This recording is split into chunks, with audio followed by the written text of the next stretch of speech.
Good evening, folks. RC Scott here, indie horror writer, like the subtitle says. And I have two guests with me today, and I will start counterclockwise. Let's do the introductions. GAPR. Oh, geek-out here. Aspiring comic book artist. I've been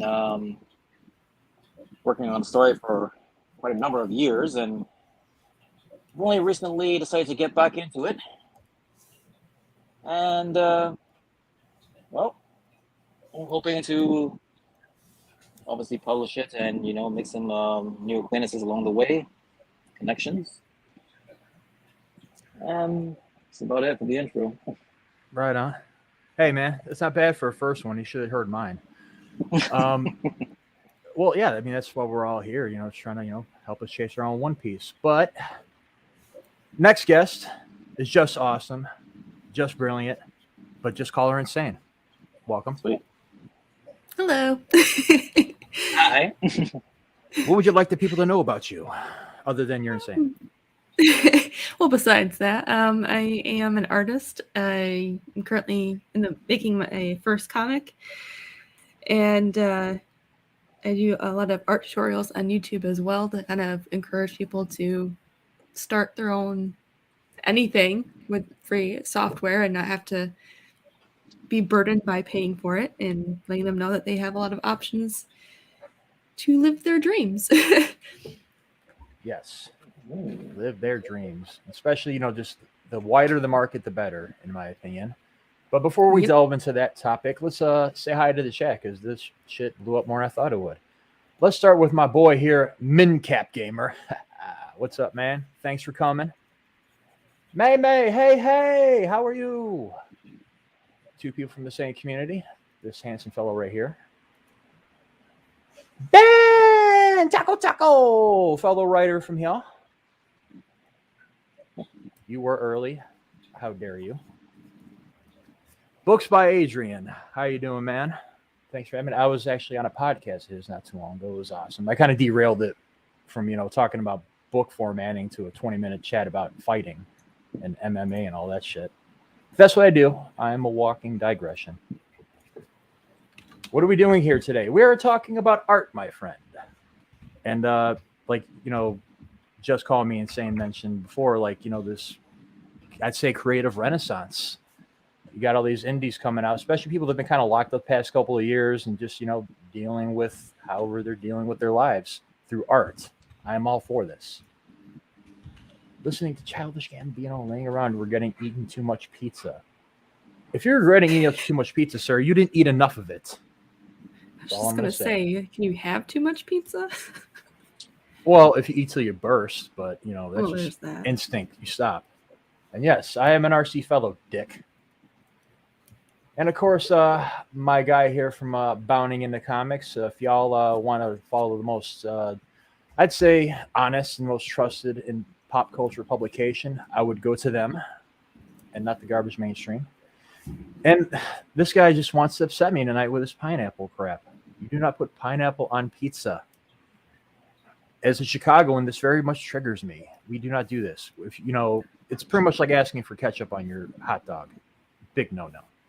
We don't even put it on for you. We'll give you the shit to put on yourself.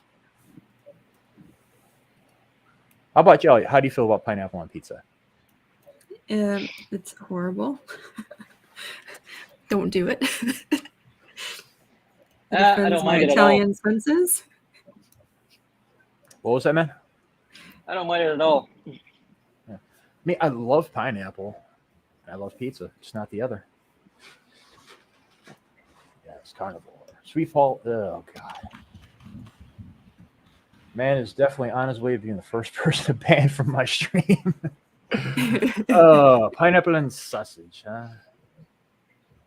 A lot of my coworkers do the whole pineapple and jalapeno thing. And they're halfway there. And if there's nothing else around, I will pick out the pineapple because I like jalapeno. Be fine. Spice.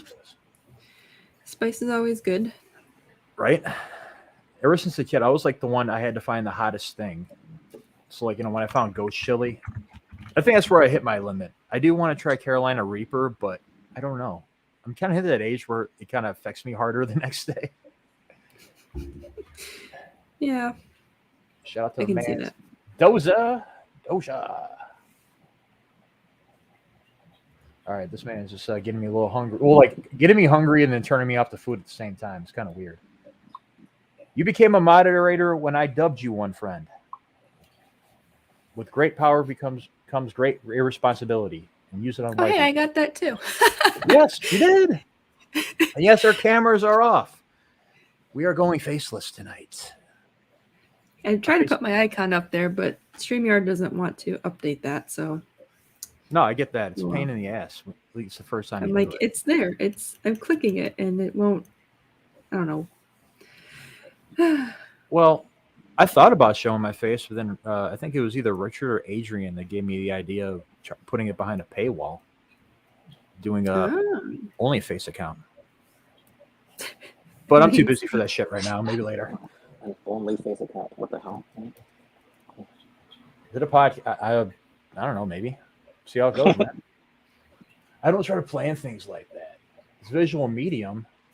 Yes, and we will get to the visual medium in a second, Adrian. Patience, my friend. Welcome. All right, now we're caught up. Let's go back clockwise. Just call me insane. Do the art, kind of art. I mean, like, is it just Western manga or what? It used to be more Western cartooning, not more Western, not really manga. I guess would be. Any particular like influence? Not any specific, but I would say growing up, Bruce Timm would be the biggest influence, and then. For those that don't know, he's one of the men behind one of the greatest animated series of all time from the 90s, Batman. A show that still has not aged. You can watch it today and it's still there. The story, it's not dated in any possible way, and it's a masterwork. But go ahead, sorry. Yeah. It's okay. I would say that he was probably what started my interest in everything. And then I guess I feel like it's a little cliche, but Tim Burton's old stuff, not his new stuff. Mainly because it had a sort of creative element that was at the time a little unusual. And it wasn't a rehash because it seemed like Right. that's all he wanted to do, after like, I mean, Sweeney Todd was good, but also that was an adaptation. Yeah.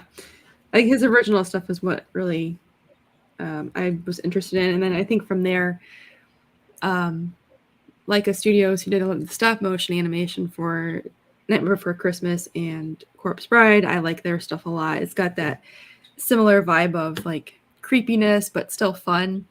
So I really like Leica stuff too. Paranorman and Love that movie. The Box Trolls. I love The Box Trolls. It's like my favorite one. Did you ever see his original live action version of Frankenweenie? I It's like a want to black say and white short. I have. I think I have, but I've only seen it once. Yeah, I found it. At this video store when I was a kid. Like it was saying, it was before Beetlejuice and all that, and like Daniel Stern was in it. This is like before Home Alone. It was actually pretty cool. And then eventually remade in that animated version, which I still haven't seen. I haven't seen it either. I was like, I don't know why, but it didn't speak to me. True. Yeah. I wish he would have done more rated R movies. Like Sleepy Hollow or Sweeney Todd. Yeah. Oh yeah, he has a good eye for creative direction. He had a biography I read, and a lot of his talent comes from knowing who to source properly for the projects. Yeah, and who understands his vision and can help him execute it properly. And so it's really interesting to see how much is just him starting off with the idea and then just finding people to run with it. Do you have like a favorite movie by him or one you consider to be his best?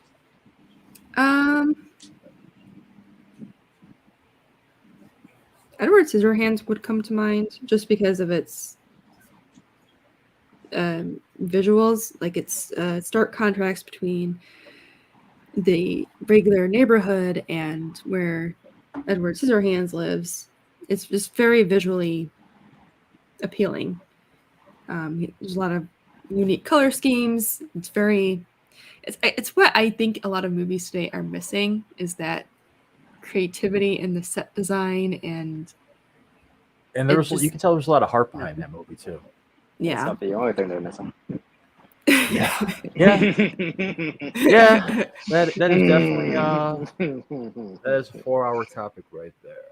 But I would have to agree with you. Edward Scissorhands is his best movie. I know Edward was good too.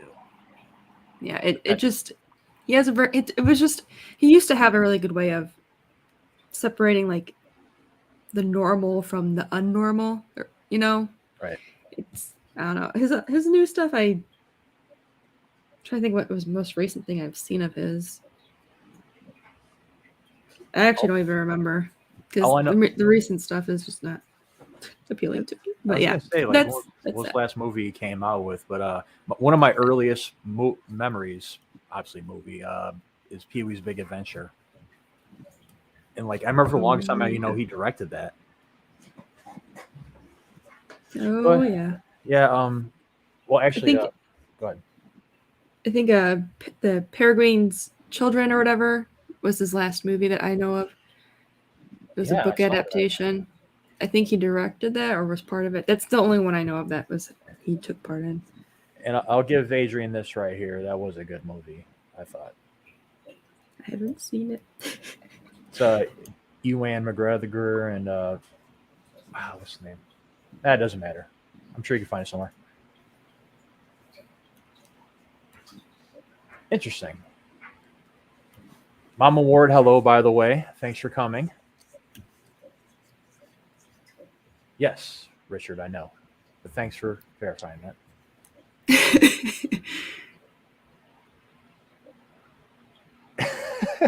Mixing ghost pepper powder into a cinnamon snap turns a treat into a trick for Halloween. Yes, I'm writing this down right now. That is awesome. My guy Kenny in the chat. What's up, my man? From up in the Pacific Northwest. Find Batman offensive these days. Well, yes. I mean, you give anybody a hammer, they're bound to find a nail. Ben, yes, he is a genius. I'll say same for oh crap, what's his name? The other guy. There's Bruce Timm and he passed away recently, or a couple of years ago. The one who wrote Heart of Ice. Oh my god, I forgot. I'm totally blanking. They have, and it's not even a unique name. It's like regular. I'll have to look it up. Paul Dini. No, I'll think someone else. Paul Dini, yeah, because he wrote Heart of Ice, one of my favorite episodes, and also one of my other favorite episodes of the anime series, Almost Got Him. Where else, like the Rogue Gallery sitting around the table telling stories, they almost got Batman, and at the end, yeah. Anyways.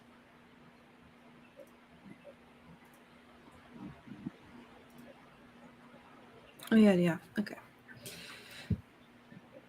Yeah, I did this earlier today.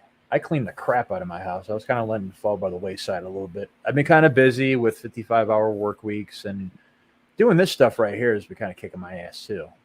New habits, built the desktop, built the desk too.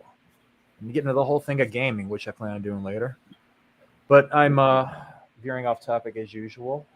J. Pierre, you have the floor, sir. Let's talk about your rise to artdom. My rise to artdom. Oh my god. Well, where do I start? Beginning? Holy shit. That was a long path. I could just start with I guess my influences as it pertains to comic work, graphic art, design, things like that. Would have to be probably, I would say, like I mentioned before, X-Men and Jim Lee. When Chris Claremont was writing the stories. I just love the way he delivered the writing itself. It was very, very descriptive, and it actually brought the mood with the words. The scenes said it, obviously the art was, amazing. but the words themselves just brought more atmosphere to the actual scene, and that's something I appreciate about this work. Now, wasn't that like the straight X-Men title from the 90s? Yeah. I got a bunch of issues from that actually in a lot sale from Mercari a few years ago because I hadn't read them since I was a kid. Because I was eating all that shit up when I was back in the 90s. You know, X-Men, Alien versus Predator. That was definitely my jam. The only other one that actually was definitely another big influence for the X-Men, but I can't remember whether or not it was Uncanny or it was just X-Men, but it was definitely for the Jim Lee Chris Claremont run, the Phoenix Saga, if you remember that. Oh yeah, I remember the Phoenix Saga. I think that was that X-Men or was that Uncanny? I'm trying to remember now. Uh-oh. My normie showing. Yeah, because my father was the one that introduced me to those. Because he was a collector as well. And it just... Uncanny X-Men. Yeah, it was quite dark. Oh, yeah. Yeah. I was like, whoa. You know, all this, just the way that, her head was messed with and how she came, broke through it and decided right there and then, what she had to do and realizing how dark she'd become. And the only way that she could anybody could stop her is if she stopped herself. Right. Well, before we get too far ahead, I want to say hello to a friend here, Mac and Liberty from Mac and Liberty channel. What is up, friend? Thank you for stopping by. I guess you got my DM. That's another person. I like meeting people. It's varying interests, and her and I have similar philosophical interests. But the one thing we definitely bond over, anime, which I think the three of us can say the same. Yes. Yeah, anime. Oh, yeah. All right. But it seems like every time I start a stream, we're getting an anime chat, and I don't want to turn this into a Wii channel yet. Not yet. Anyway. Oh, Not no, yet. the child broke the ice maker. I didn't even get an ice maker when I was a kid. The ice maker was a damn tray. Just don't crack it.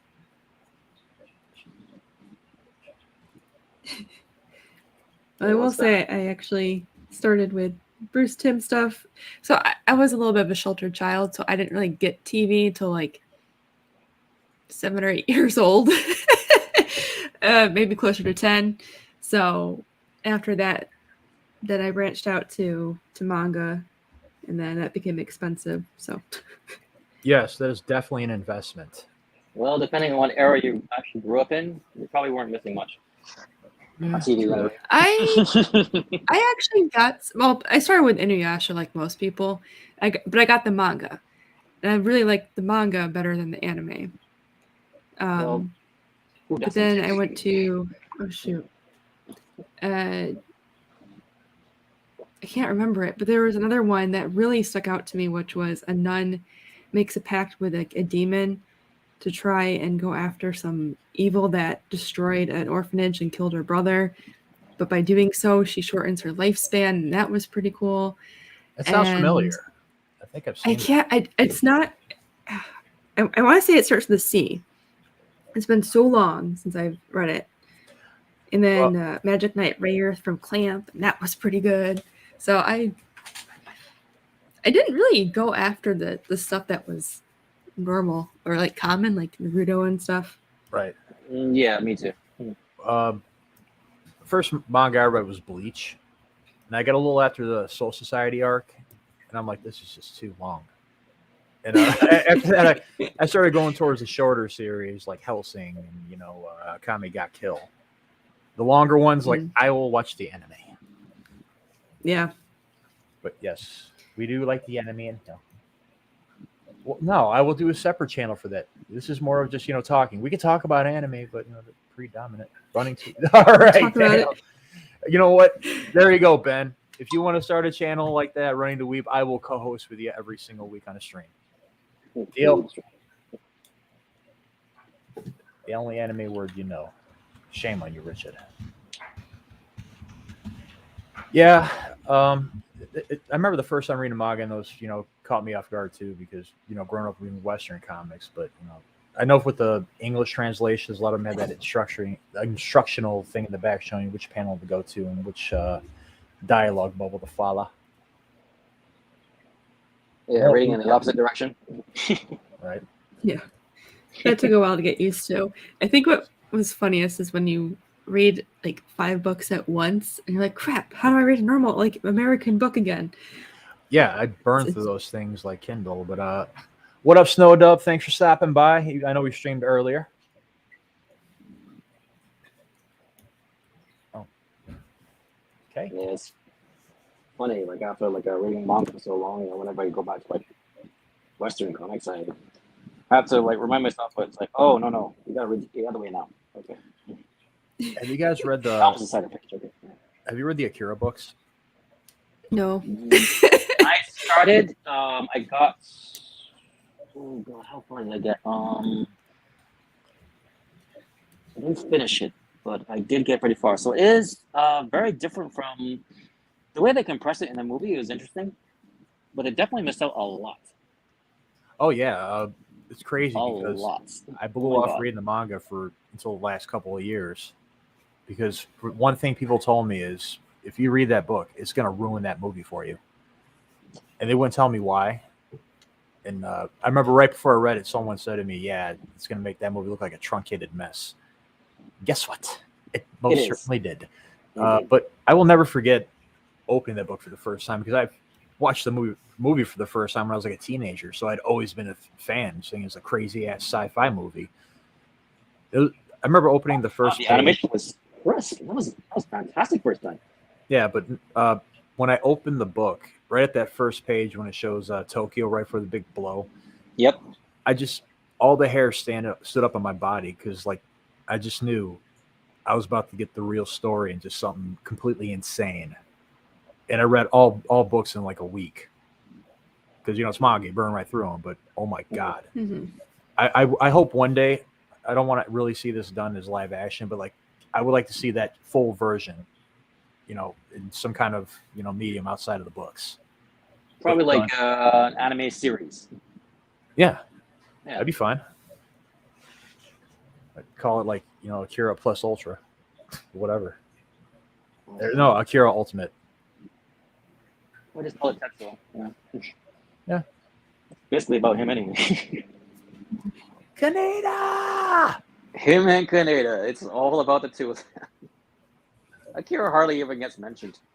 And the funny thing is that, even just objectively speaking, yeah, I saw that like when I was a lot younger. But when I go back to it, I still look at it and I think, there's gaps here missing. There's a lot of things that are not simply explained.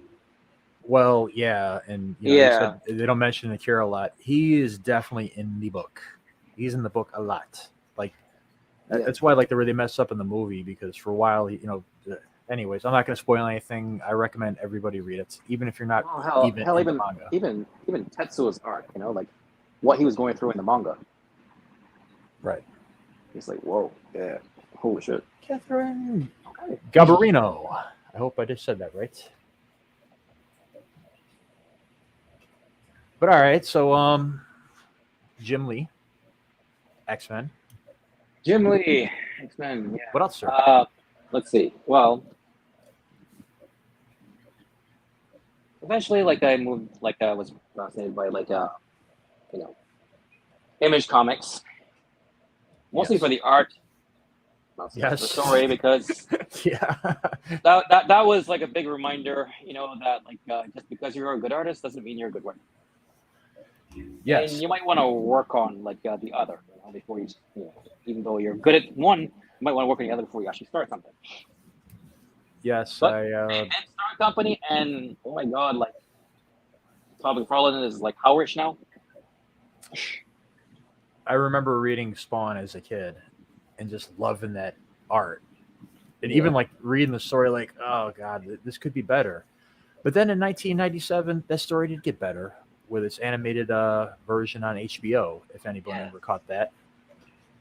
Yeah, that was good. That was better writing for sure. It was, and Also, the voice acting was on point. It was done with care.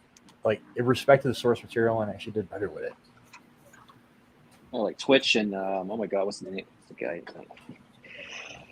Ah, And like Richard Holiday says right here, Mistress of Horror, author D.L. Tillery is in the building. Thanks for popping in to say hello. The kids are calling, and I guess we're having fun so far. I think so. yeah. Nerds indeed. We're Nerds nerds indeed. indeed, gamer.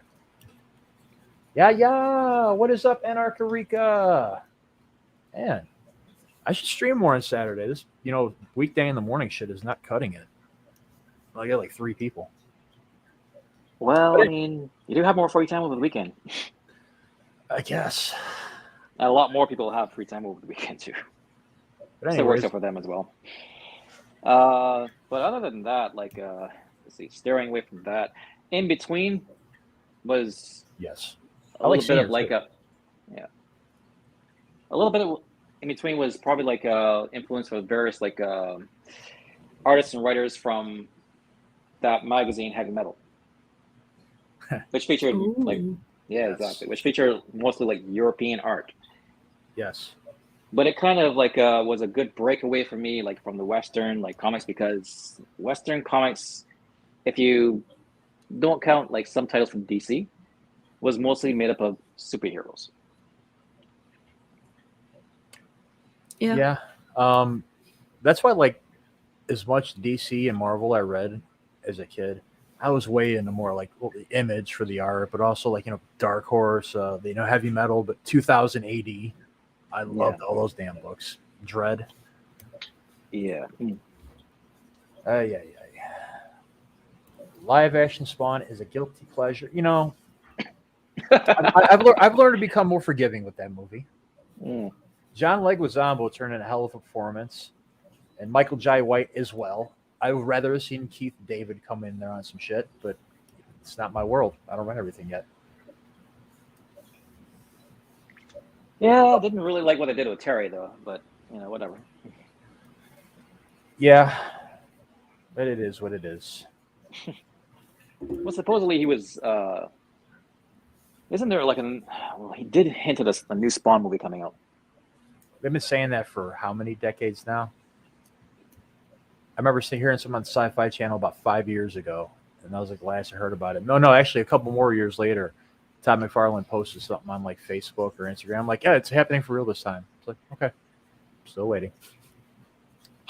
Still waiting, when you Todd. see it. Yes, I'm not gonna slag on him or anything like that, but I am still waiting, Mr. McFarlane. Hopefully before he dies. He'll be after probably. It's His gonna be his son win. or like somebody's gonna take over. I'm pretty sure.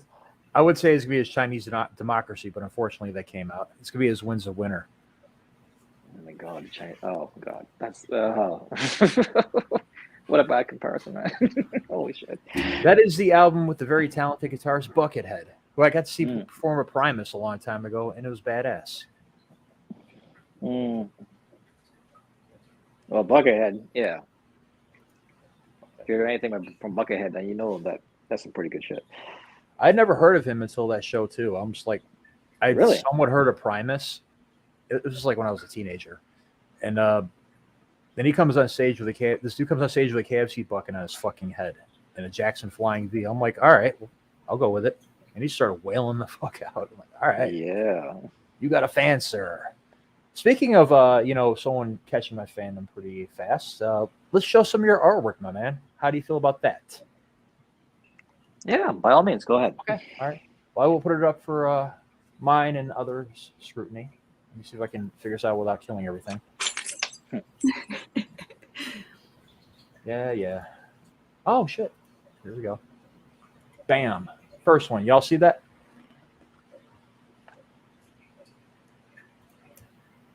Yeah, I can see. Well, I don't know if it's on the stream. Let me see.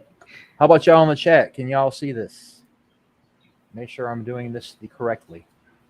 It looks like it's loading in the stream to me. Or at least on YouTube, I see it. Oh, my. Yes, I find it very well drawn, too. I guess they can see it. Oh, good. What you gonna feel like answering this question? What's up? Is the game AI or artist, as Richard Holiday would say over there in England?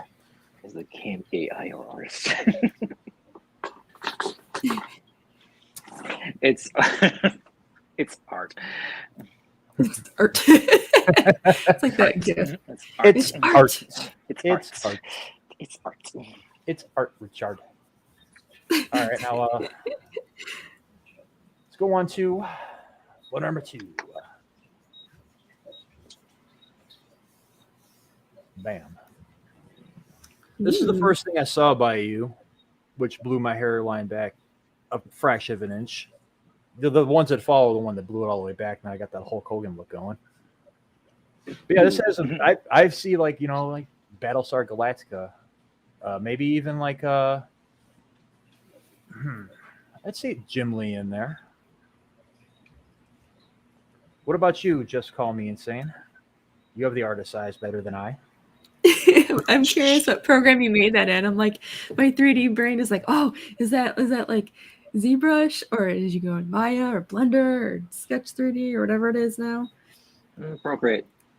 Procreate. Oh, nice. I forgot they have that ability now. So did you make this? Is it actually 3D or is this 2D? It's 2D.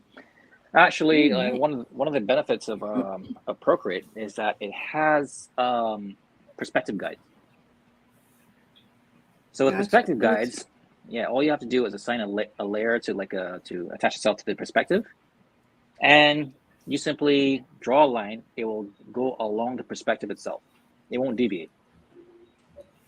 So you can set up 2-way perspective, 3-way, however you want to do it. I want to zoom in on this. It looks really cool. I concur. This is actually from one of the pages. It's just missing. It's missing 4 panels actually. The more I look at this, I kind of see Jack Kirby influence in here a little bit. Maybe that's just me. Maybe because all the artists kind of ripped off the King. I have actually been compared to Jack Kirby before. Oh. I don't know why, but well, maybe it has something to do with what I just said.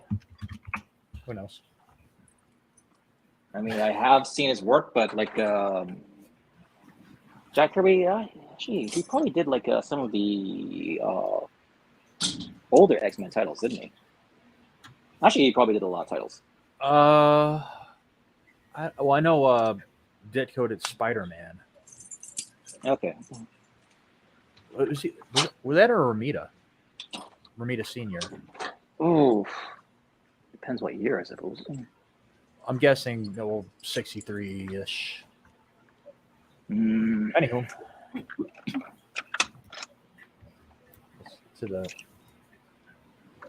I really like this one personally. Dong. Sagong. Oh yeah, that was a tattoo design that was commissioned to do. That's pretty cool. I like how it goes into the lion's mane. Do you know where this is supposed to go on the person? It's actually supposed to be like replace an existing tattoo on his arm. So what I did was fashion it in such a way that it would cover up the parts of the tattoo, which was in the hair, mostly. That is awesome, though. Hopefully, I don't have to tell him. Well, this is Bob Marley for anybody that needs to know who this man is. And yeah, like before I was even in music, I knew this guy. But yeah, that's really surprised cool. Anybody who does not know this guy. Man, this 21-year-old I work with doesn't even know who Hulk Hogan is. Wow, that's sad. Yes. Wow, that's And my supervisor standing right there, and we both just looked at him like, "Get the fuck out of here, man! Go slap your parents." But hey, I'm pretty sure that I haven't watched WWE in a WWF in a long freaking time. So I don't even know like who they have now besides like the current like people who actually star in movies. Yeah. I get my updates from the former wrestlers that I follow on social media. Like whatever Mick Foley talks about, I'm like, I don't know who that guy is, but obviously Mick Foley likes him, so cool. Damn, what is Mick Foley doing nowadays anyway? Probably in a lot of pain. Hmm. Because he's destroyed his body, just every inch of it. I was a fan of his like back in the 90s, and just like his stuff, even like WCW, ECW, the stuff in Japan. I had to go find that stuff bootleg back in the day at like flea markets. He these do these extreme death matches with like Terry Funk and like Abdul the Butcher, barbed wire matches, thumbtacks, exploding like little barrels and what the hell do they call it? But anyways, yeah, just like over the top gore stuff. Yeah, those guys got pretty extreme at times. Remember like what happened to Bret Hart's brother? I was watching that pay-per-view. Ooh. Well, I mean, they didn't show it; the camera cut away, but I'm pretty sure a few thousand people saw it. Well, spectators for sure. Yeah, that really sucks. Mm. I actually saw him wrestle because, yeah, I was kind of a fan back in the 90s when it was watchable. Personally, I think with the Attitude Era, I think it was at its best, but at the same time, they kind of killed it because they let the cat out of the bag that it's staged. You can't really, go back from that. No, not really. But well, I guess it's just like any other TV show, Right. Now, but some people still watch drama and things like that and fighting and like, oh yeah, we love this. It's fake, but hey, I'd love to see it.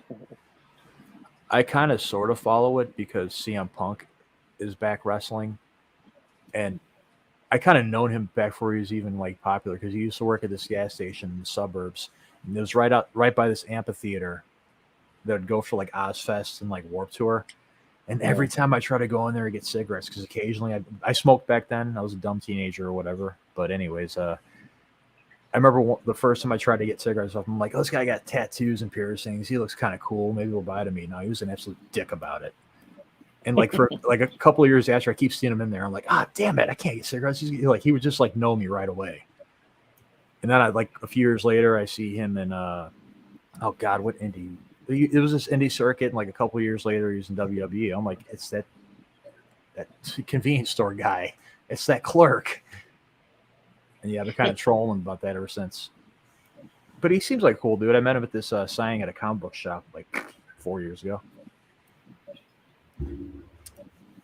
What about you, Insane? You like wrestling? I never got into it. I think it's just interesting to kind of like check in on some drama sometimes that I see on social media, but otherwise it's Yeah, it's basically just men's ballet. It gets with soap opera. Drama on social media now is just escalated to a brand new height. Yep. If you don't have anything to argue about anymore, okay, let's create something for you. Right. I don't know Richard, but I do want pictures of that menace.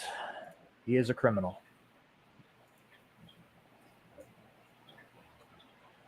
Neither here nor there. I want to know this story. You smoked with a Marley, and I am forever jealous of you, Adrian. Kids today know nothing. Well, that's true. That's true. They think they do, but they really don't.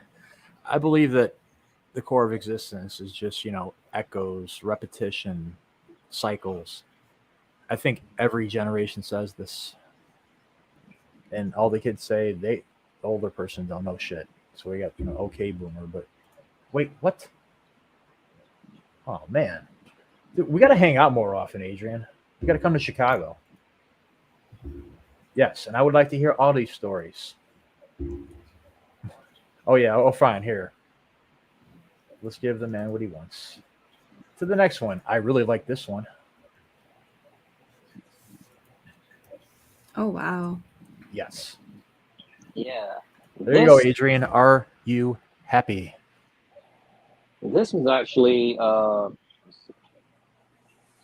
was in Toronto at the time, and there was a Comic-Con going on. So I actually put together 5 pages because at the time, oh my god, who's the guy? Who's the artist for Fathom? Huh? Sorry, I was staring fuck. at your art. I couldn't hear what you said. Okay, you ever heard the title from Image called Darkness? Yes. There you Okay. go. Yeah. All right. Yeah. I don't know the name, but I know what you're talking about. Right. I see some Junji Ito influence in there too, personally. Dude, I only recently read Junji Ito. Stuff of magic. I only recently read that.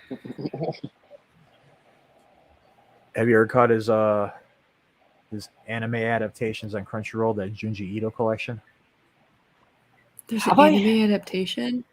Yeah, on Crunchyroll, there's like a 12-episode series. It's like shorts of his stories. I couldn't even handle the mangas part. I don't know if I could do the anime. I'm not sure if it's the same thing, but I did see this short horror story thing. I can't remember what it was called. But it always begins with a guy in a mask, and it looks like it's like a human, like a mask of human flesh. Huh. And it's introducing these stories. But the way that it's animated is there's still shots. Oh wait, no, I know what you're talking about. I watched some of that. Yeah. I watched some of that, but I didn't stick with it. But no, Junji Ito collection is different. I mean, I'd say I figured as much. What I've seen, I haven't read all of his stuff. I've recognized some of the stories. Some of them seem like they were kind of watered down, but some I think were pretty on point. Like the model, that was one big creepy ass story about a tall ass model. But yeah, man. Yes. Oh my god, yeah, that was. I'm sorry, I just keep staring at this, man. There is a lot going on here. And before I go any farther, hello to my friend Ariel. Also a fellow fan of anime, horror, metal too. I mean, yeah, she has awesome taste. Cool. Fly me out? Yeah, okay. I'm not plugged like that. I mean, I'm plugged in different ways, but scrub ways. I don't be hanging out with Bob Marley's kids and Snoop Dogg. And yes. And here I thought, Red Bull give you wings. Red Bull tastes like piss. And it doesn't really last on me. I like Bang, but it makes you crash harder. Dude, I haven't had. Have I? Oh, God. It's been such a long time since I've actually consumed anything like that.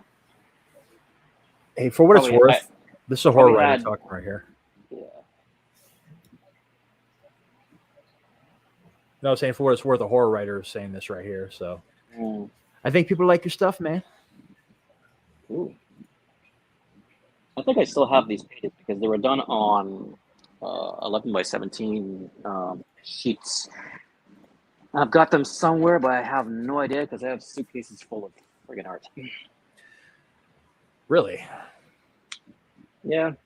At the time when I showed it to the guy from Image, he loved the work, a lot. He only had one thing to tell me, which I had to agree with. Is that I didn't vary my panels enough. They were a standard, square shape. Yeah. But I guess at the time, I was more concentrating on the actual art itself as opposed to the paneling. So I could have but when it comes to paneling, I'm not altogether sure in what direction I should go. There's certain times where okay, well, you have a page where the story is going in a certain direction, and maybe on cue from a camera, you might want to pan certain shots or push them in a certain direction, maybe alter the shape a little bit. Right. But then it's okay, well, how do I do it? How do I want to do it? Is it going to give me like everything that I want in the shot?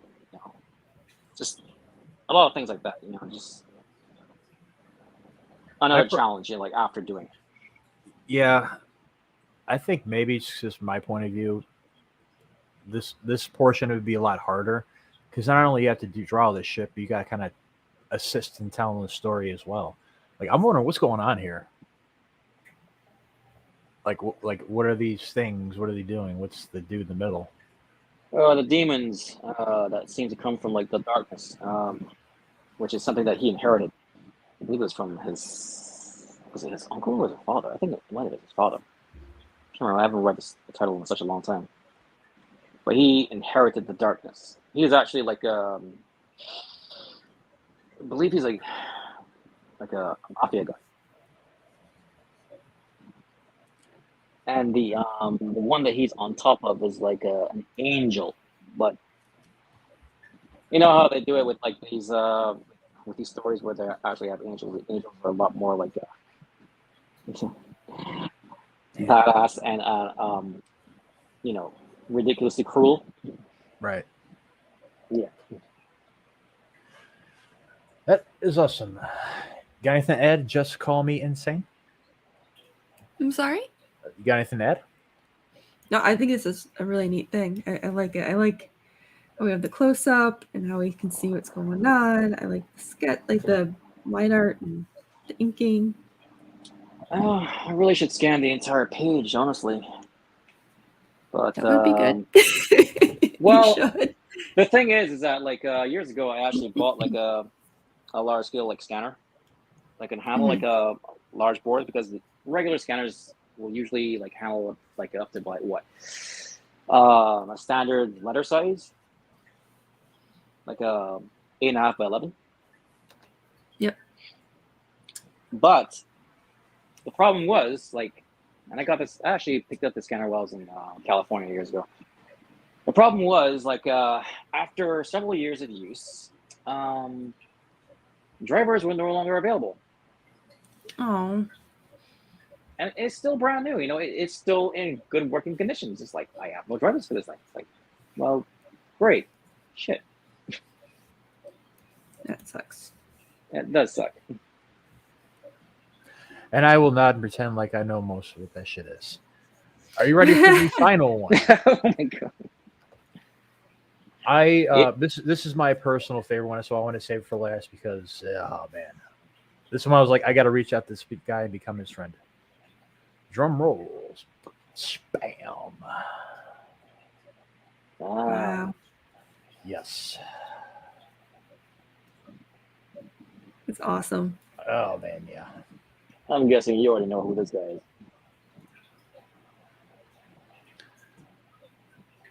A very menacing figure indeed. Man, oh. Yes. I'm just gonna sit in silence. You feel like describing this to the audience right now? Well, for anybody who is like familiar with anything done by Image, like during their when they first like came out, this is Dale Keown's Pit. I was gonna say he looks like it, but I didn't want to like assume. Yep. Oh god, nostalgia. And there was like a werewolf character that was involved with it, right, and it was a woman who turned into a werewolf. Yeah. Yeah, I was eating this up and the Max, and they're like team up stories. When did you draw this, man? I'm gonna ride this motherfucker. Keep talking. I'm gonna ride this from top to bottom. It would have to, how long ago was this? This was probably maybe 1999.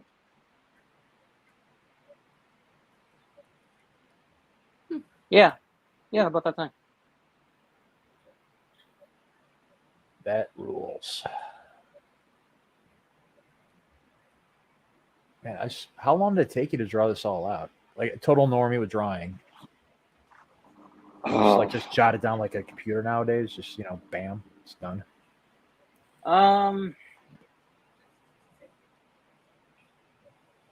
Sometimes it's easier with the tablet. That one, I have to admit, probably took me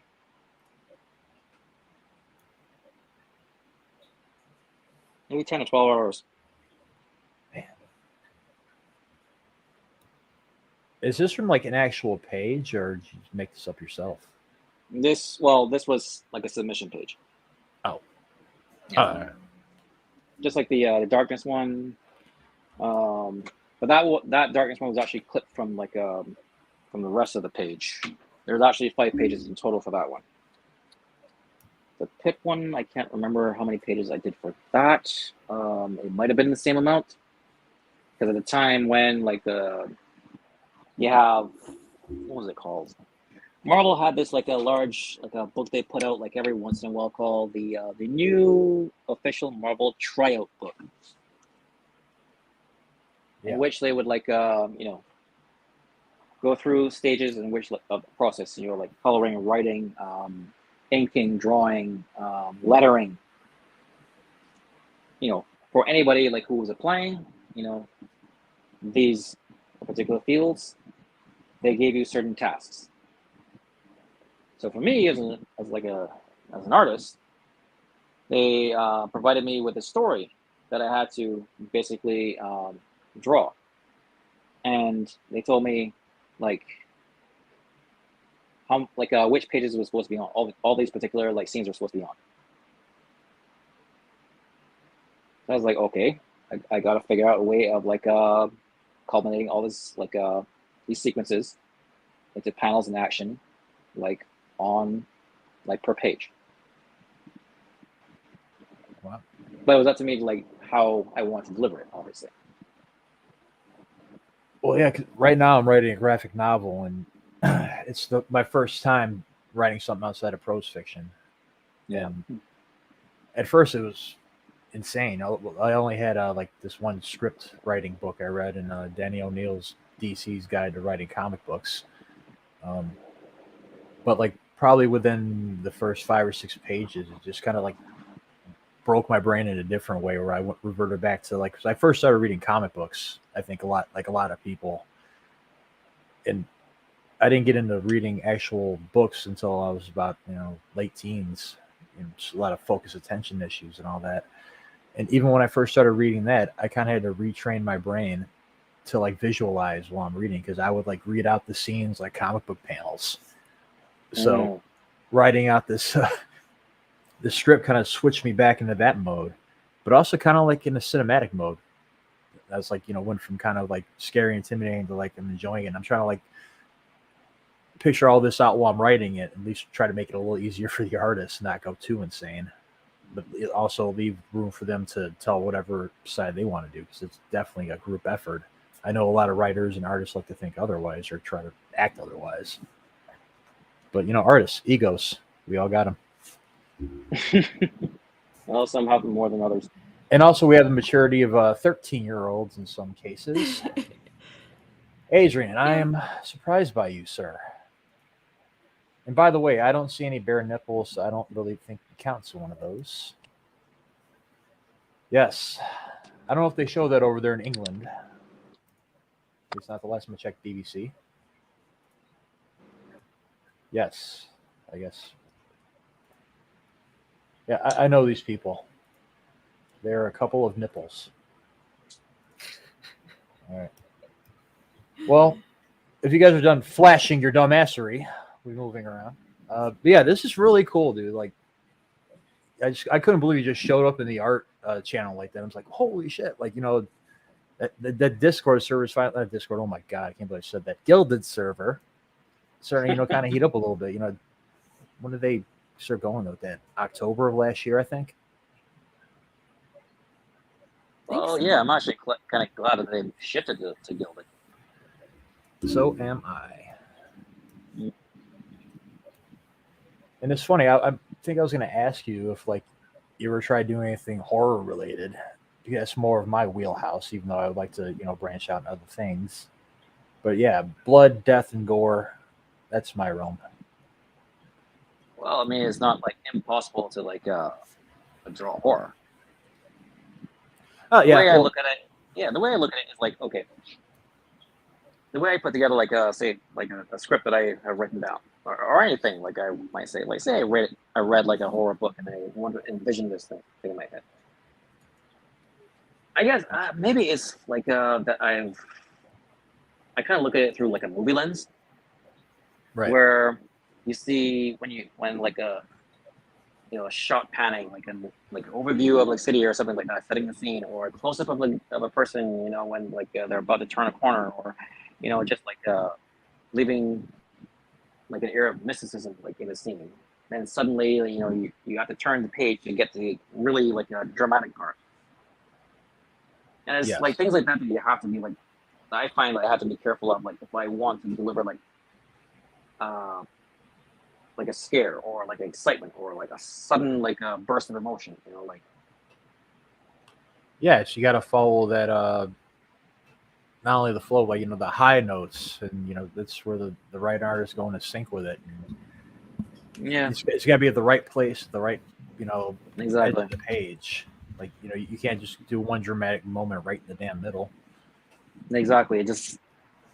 It kind of burns it because, okay, like if you're starting with like that panel to the top that's gonna like and then in the middle it's like boom, it's like, well, your eye is automatically being drawn to that center panel. And so people don't seem to understand. Like, well, some artists don't seem to understand. Like, it's how the viewer is going to view it. If I see something tremendous like in the center, I'm not even going to stop to look at the first panel. I'm gonna say, Right. whoa, what's this? Oh, and then I'm gonna read the panel like I should and say, oh yeah, oh okay, yeah, surprise gone. Right.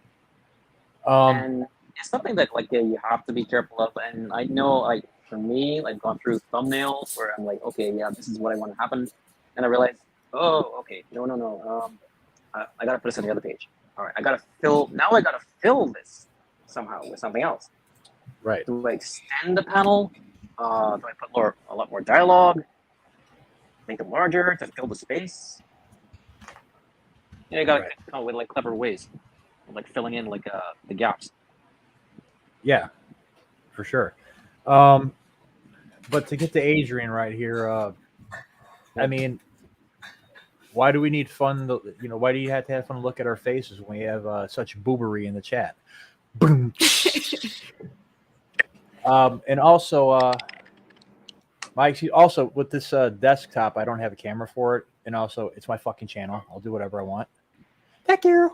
And besides, there's just no topping this handsome anime bug I got for here, and it really matches my voice, I think. I don't know. I guess he does look like he'd be like more teenage, higher pitched, but I'm not doing that. I don't. What's your excuse, JPR? I'm kidding. Excuse? You don't need to justify yourself here.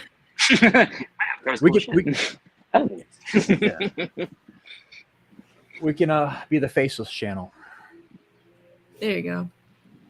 The anonymous, writers anonymous, artists anonymous. There we go. The new AA. It's perfect. Well, I guess at some point in time, we could peek out and say hello, but we'll just let people wait for it. I personally just don't see the point. I like the whole disembodied voice thing anyway, and don't worry what I look like. Just worry about all the horrible things I have to say. Disembodied, coming from a horror writer. Yes, it does happen. Well, and I also grew up on a lot of old timey radio stuff too, and talk radio. Dr. Demento. Those were the days. Hey, JP, how do you say it? Just JPR? Yeah, just JPR. So Catherine was asking if you have a picture of an average script page. She's struggling with comic script writing. Do you have any? I'm sorry I missed that. Thanks for catching that. No, it's okay.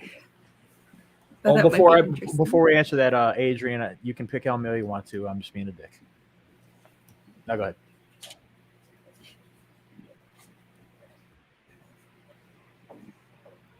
Oh no. Okay, we'll wait. What happened? It went quiet. Am I still here? You were still here. You're still there. Am I still there? Okay. No, you're the host now. Yeah, I cute. Yes. What are we talking about? Oh. Well, hey man, if you want to like post in the chat, I'll mod you, and if you want to like put a link to anything, I don't know. I have to look for like script examples. Actually, let me see. Or if you want to just drop your IG info and y'all want to link up later and you help Catherine out. Yeah, sure. Not sure, like I'm. I don't know if what I did was accurate, but I just wrote it like a normal film script. I'm like, this is what I'm familiar with. This is how I'm writing it. It's just for me right now. I'm not sure. I follow like a particular like formula. Like it's not something I've ever looked into. Like it's just the way of separating my thoughts. Basically, it's like okay, well, like setting the scene. I write a description of what I want the initial scene to be, and then we start with like the characters. So you have them by name, and then you have okay, what is this character saying? Yada yada yada. Oh, I wanted to go to the store. The other characters say, oh, while you're there, you mind getting me like a dozen eggs? Next character saying, okay. Then maybe like walking through the door, yada yada, going down. Just like a way of organizing my thoughts. Yeah. Just like in a way that like I can I can understand it better. Because sometimes if I'm just like writing down like a story idea, it's just okay. I'll jot down notes like, okay, what do I want this to happen? Okay, what has to happen? Okay, this has to happen. That has to happen. What is going to be the resolution? Okay, this is going to be the resolution. How do I get there? What's in between? Okay, well now I got to think. All right, well how do they? Right. So the process is like for me anyway. I have like an idea of what I want to do and the resolution like I want to see. But usually the in between is the gap I have to fill. And that's where like a challenge comes in. Yeah, my process for writing has just been one long road of trial and error and disaster. And my mind is like, it's pretty chaotic and just all over the place. And trying to put it any kind of order, like I wouldn't do notes to begin with. I always hated taking notes. Also, lazy, undisciplined, that kind of thing. And also getting hammered in my head by my mentor at the time about being more about outlines and taking notes and all that. You ever tried audio notes? Like just recording like something like this on your mind. I said this once before, and like people have a hard time with this, but I hate the sound of my voice. I hate doing that. I still have to edit this interview I did a few weeks ago, and that's one of the things that has me just like loath to do it. But yeah, so you're gonna alter your audio to give yourself a sexier voice. No, I'm just gonna suck it up eventually and stop dragging my feet. But anyways, I got a little bit better with that. My problem was I overthink everything. I mean everything. And when I first started writing, I would like kind of edit while I'm writing, sort of in my own uneducated way. But also like treating it like it's final edit. Like whatever I finish, I'm going to turn in for submission immediately. And that just it made me write slower. Maybe think too hard at the keyboard instead of like trying to put some on the side to at least go off of to keep my rhythm going. But that's when I eventually started getting more into outlining my stuff. And now that I have the setup here, I have two screens next to me. I can a little more like I get an outline right here, and also like where I want to put my high notes on the story, and maybe like usually I change halfway through anyway. At least now I have a baseline. Before, which was just raging chaos. But these two have been entertaining the hell out of me this whole time. They have been really cute, and we got definitely having them on sometime soon. And they can be sweet to each other while I laugh.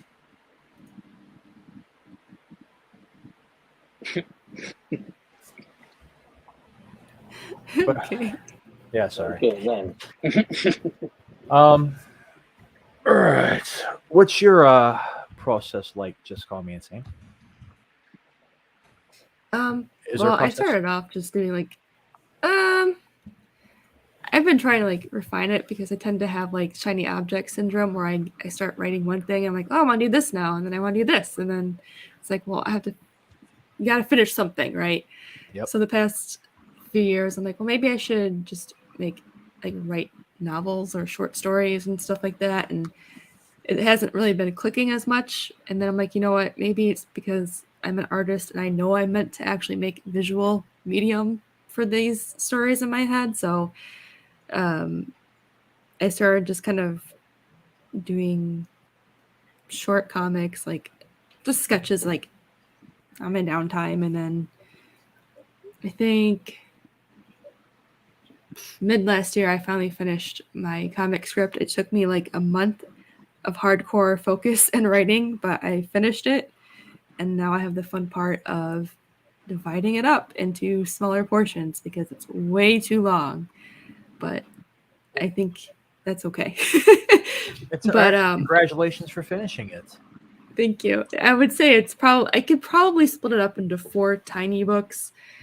How long is it now?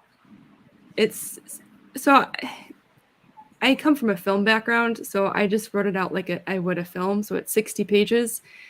But yeah, but when you actually put it into comic book form, which I've done all the thumbnails for, it's like 80 pages. So I'm like, this is a little long. I need to kind of clean this up some more. And Well, about 4 issues on a standard. Well, I know Yeah, standard. that sounds like I was saying. Like, it sounds like you can break them up into several issues. well, yeah. I know- So I that's know- what I'm. Go So ahead. the 60 pages split up. So the first part's going to be 30 pages or 30 script pages that I've gone through. And that's equaled about 80 pages. But I already know going through my thumbnails, a lot of it has to be reworked anyway. So a lot of those pages are going to disappear. And Yes. I'm probably going to split that up into smaller portions. So I'm like, oh, I can make this chapter 1, chapter 2, chapter 3, you know. Were you plan on submitting it or like doing a crowdfund campaign? Yeah, I've done Kickstarters already for some of the elements in the story, so I know people like it. But I just need now. It's like, all right, now it's time for like, I gotta take out the big guns for the big story now. So, well, yeah. with standard formatting, I know for traditional publishing, it's 22 pages of story on the script. But if you're doing your own things, however long you want it, but yeah, if you do like a big ass book, it's probably cost more. Yeah, I'm gonna try. I'm just I'm overthinking a lot of this, and I'm also being a little too analytical with it. So I'm trying not to get too crazy with that. Because I'm like, oh, if I can do that, it's just one of those. My brain's going crazy. I don't know how to explain it, but no, trust me, I get it. I'm like, all right, yeah. But I really put a lot of effort into making this. had the idea down. I spent a lot of time getting like the main core of the story done. I have a note card for each scene that I laid out and reorganized because I'm like, these plots aren't working. It's gone through 2 edits for the script already, and I'm just very excited that I actually finished this and it's actually going somewhere for me. Like, just Hell yeah. I'm actually doing something with it. It's not just sitting in a file, sad and alone, in a hard drive somewhere. But yes. Oh, thanks for stopping by, Adrian. If y'all want to, he has his own channel too. If y'all want to follow him, he has streams. Like a lot of these people, they're from my AuthorTube community. They're all writers. They all got their own channels. Some do streams, some do sprints. I do streams for art sometimes when I actually have time. Yeah. I'm trying to get somewhat consistent about this. I plan on doing weekly sprints at some point where, just have more accountability with myself because all this crap I've been doing, including the blogging, this, and I got to get back to doing some of my fiction. I have one story I'm trying to outline, which might even become a novel. It's a graphic novel I'm doing, and there is a short story I want to rework because right now I have 3 shorts out in that novella. I could probably push this one in novella, but it's a body horror story, and it's actually the second story I ever wrote. It's my unofficial follow-up, I guess, to No Strings Attached, and it's pretty gruely. It's about somebody that turns into a spider, and things get a little, nasty. It's pretty much like Very nice. Cronenberg picking on vegans. Let's go with picking. I swear to God, I've seen an anime like that. And you said you were writing stories, like any particular genre? So a lot of it started off with it's kind of horror, like short story horror stuff. Hello. There's one that there's one I want to revisit this year because I want to kind of spruce it up a little bit. And it's kind of like a play on the sirens, but in a winter setting. So I kind of want to revisit that. And I like a lot of creature stuff, not necessarily like evil, but oh shoot, what's the movie called? Oh my gosh, I'm drawing a blank. Well, you say creatures, I'll have to look it up. I go to like 80s movies, practical effects. Yeah. Like the Tom Basically Savini's, like that. the Rick Bakers of the world, the wonderful people I grew up with. Clive Barker's Nightbreed would probably be the biggest inspiration for that. I think I forgot. He's Nightbreed is probably another Carpenter too, but Clive Barker. The Thing. Yeah, but Nightbreed was probably a big inspiration for a lot of the creature stuff. I like the creature element. It's just cool. Not necessarily that they're evil or mean or anything. They're just they are them. They're different. And I really like that. So and Midian trying is, to deal with it. Yeah. You ever read the story Cabal? Yes. Oh my gosh. Clive Barker is an amazing author. He's one of my biggest influences. My boyfriend got me into that. He's like, "You're gonna like this movie." I'm like, "I don't know." So then we watched Nightbreed. I'm like, "Oh my god, this is the best thing ever!" And then I read Cabal, and he has I forgot what they're called, with the short stories that Clive Barker has. I read Books one of of Blood. those. Yep. I'm like, "Oh my god, this is amazing!" It's like it's like the right amount of, and then there's another novel he has. Damnation Game, Everville, no. Thief of Always. That's more of white. Oh, by the way, later, Kenny. Thanks for stopping Magica. by. That's a good one. Tell Adrian I said hello. Good luck with dyeing the hair. You are a good husband. Yeah, that is. Yeah. So Magica is a really good one too. That one, they're memorable is why they're good. They make you think. They have that nice horror element and that weirdness, and he writes like an artist, good. like a painter. Yes. Yeah. Yeah. He does a lot of showing, and that's where I kind of like. He does an amazing combination of the two. Like I'll be reading his paragraphs, and the way he switches from showing to telling is just it's art. Yeah.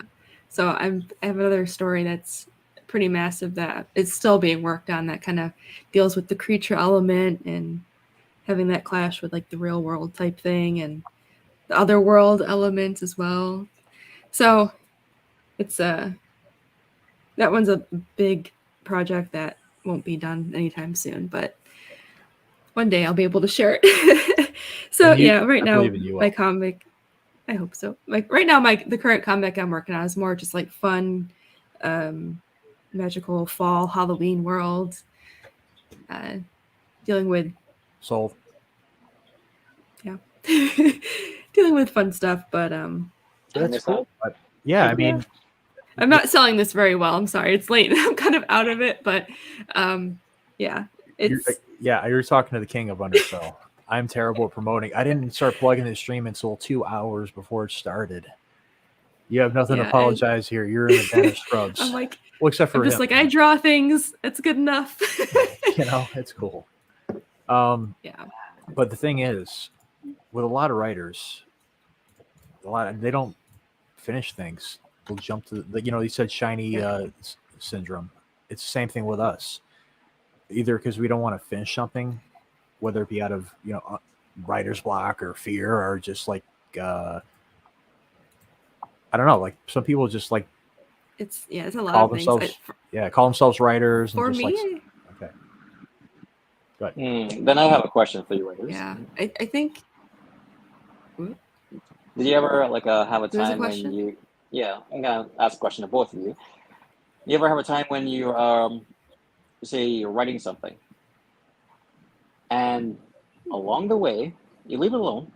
Along the way, you get an idea that actually enhances it, but it means you have to change like the story arc in order to accommodate it. Yes. Yes, I did. I've done that many times. Yes. Many Yes. times. Probably more than I care to admit. And it's so frustrating because I'm like, well, there goes all that part I just wrote. Those 1,000 words are gone. Yeah, it's pulling threads. You got to be careful of that. And, that comes with overthinking too.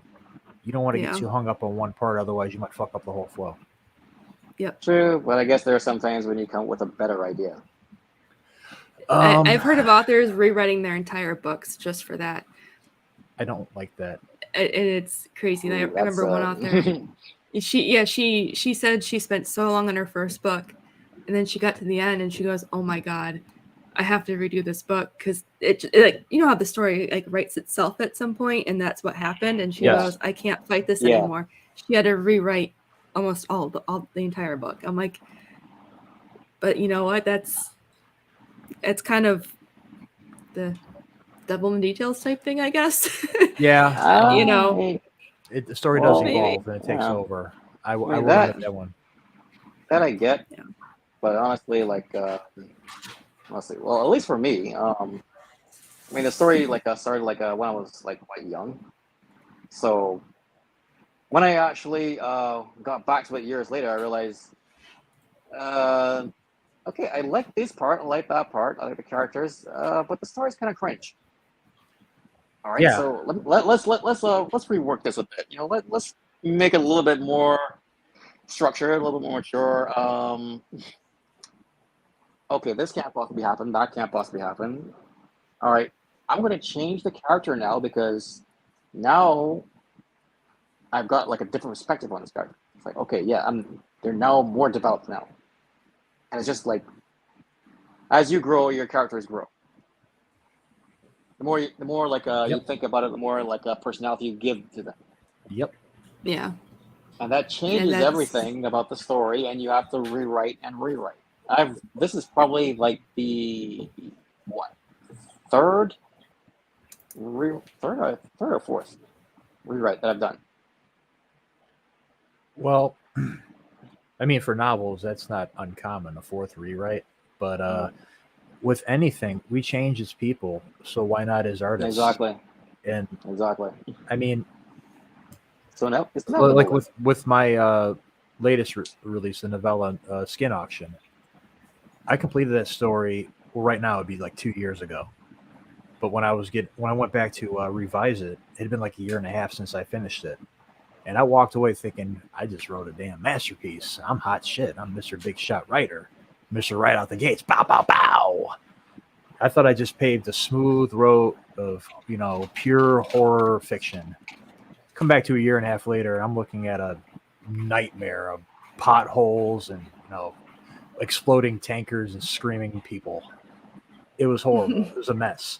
It was awkward phrasing and just horrible transitions from paragraph to paragraph and hardly fleshed out main character.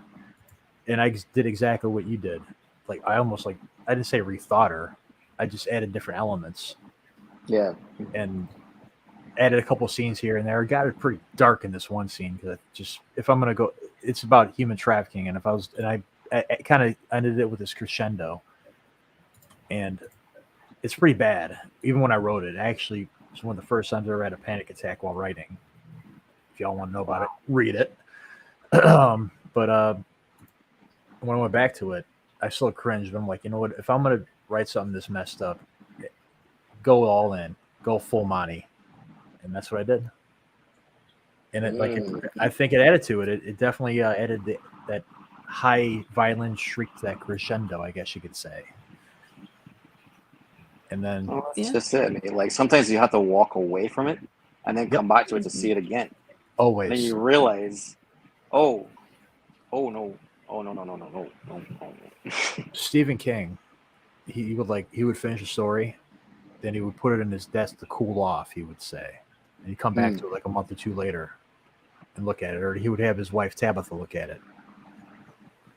That's kind of what I do, but at the same time, I'm finally getting out of this habit. But I used to like just write all the way through, slow as hell. So by the end, I'm just so sick of this damn story. I just want to get to it, and I usually rush the ending. Oh. I know a lot of people, they get like heavily invested. I don't know. Like, I hope it's I've kind done of that changed. before. Yeah. I don't know if and it's like a It's detachment. frustrating. Yeah. It's like, do you like really feel that way about a certain part? Does this really hit like this? Is this scary? Is this graphic enough? Is this too graphic? You know, that kind of thing. Mhm. Yeah, if it's impactful enough. But I Yeah. didn't mean to. We were talking about Clive Barker, so it's also worth mentioning what you said down there, John Carpenter. Yes, he is definitely. Before up we there talk for- about John Carpenter, I actually have to hop off, and I'm sorry. Oh, it's all good. It's all The good. Thank you. conversation's really good, though. I really had a fun time. Yeah, thank you so much for coming. You know, I didn't know exactly how it's going to turn out right at the last minute, and you really helped out, and I really appreciate it. Anytime you ever want to come on and bullshit, you are more than welcome here. Thank you. Yeah, just let me know. I'll try my best to come on more and be more sociable. Before you go, then, do you have Yeah. like any sample work that you can show? Or like in see like, somewhere? Yeah. I can put my That was a long pause right there. Oh, one of my original Technically. Hold on. Hold on a sec. One of my three wise ladies, my three original mods, Mark Bernard is here. Thanks for dropping in. You finally saw my message. I hope you're doing well. It's a fellow writer. I guess I can. Oh, geez. Hold on. Aw. I closed the wrong window. Don't you hate that? Yes, and I have it odd setup, so I use 3 different browsers, and they all have like multiple tabs. So give me 1 second. Take 5 seconds. I'll take 5 seconds. But anyways, John Carpenter, my all-time favorite horror film, The Thing. Oh my gosh, that's my boyfriend's favorite one. We've watched that so many times, and it's funny because I love huskies. So every time we see a husky, he like tries to mimic the Thing's sound he makes.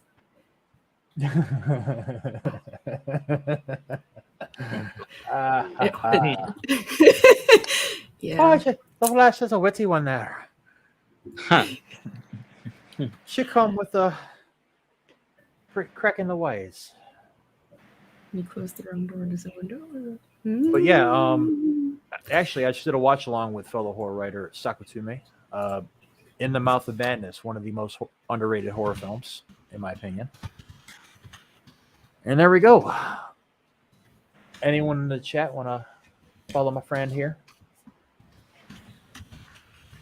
I threw my Instagram in the chat. If that's okay. If you're interested in my art, I'm regrowing it. I had to restart it, but that's where my art will be. Or just follow her anyways because she's cool. Thanks. And then I'll put my website in there. Hold on, let me do this. Sure. Make my life make everyone's life easier. This is why you have the wrench. You have the privilege. There's all the links you can find me. All right. My main website, my comic membership that I'm doing, Twitter, Facebook, Instagram, YouTube, and Minds, and my Etsy. So all the fun stuff there. Well, my businesses. I really need one. Everything's under Just Call Me Insane. If you search it, you can find me on other platforms, but those are the ones I use the most. So I think, let me see what else I'm on. Sure. I think I actually made a MySpace for fun. I don't Really? I should go see if mine's still up. Yeah, I haven't looked I at was it in probably bored. like I was 12 like, I years. should make a MySpace. If I remember correctly, my MySpace picture is me sitting on a beach in a Motorhead shirt chugging a half-gallon of vodka when I was 26. Nice. Yes. Back in those days that I hardly remember. But Okay, yeah, my I mean, Tumblr's there. nice. Not my. Yeah, Oh my so god. that's where you guys can Face, find me. Facebook is my main playground. I've been trying to like juggle these things. Like, I'll be on Twitter a little bit, and I'll ignore that and go on Instagram and let that fall by the wayside. For some reason, I can't juggle 4 social media things at once. I use a cheat code. I use a later.com to post to Twitter, Facebook, and Instagram at the same time. So I don't Whoa. have to. Wow. Yeah. You're limited to how many posts you can make a month, but it saves a lot of time. And I don't have to sit there doing it for each one. And then I schedule it for mines at the same time. So scheduling is your friend. That's actually a lot easier than looking for bot farms. Yeah. Cool. Yeah, scheduling. Gotta try that one of these days. Yeah, and somewhere I can hear the ghost of my solo live mentor yelling about getting a planner. I'm gonna ignore that. Google Calendar if you must. Yeah. Well, there you go. I have a planner. I have many planners actually. We won't talk Yeah. about how many. Oh, you like lists?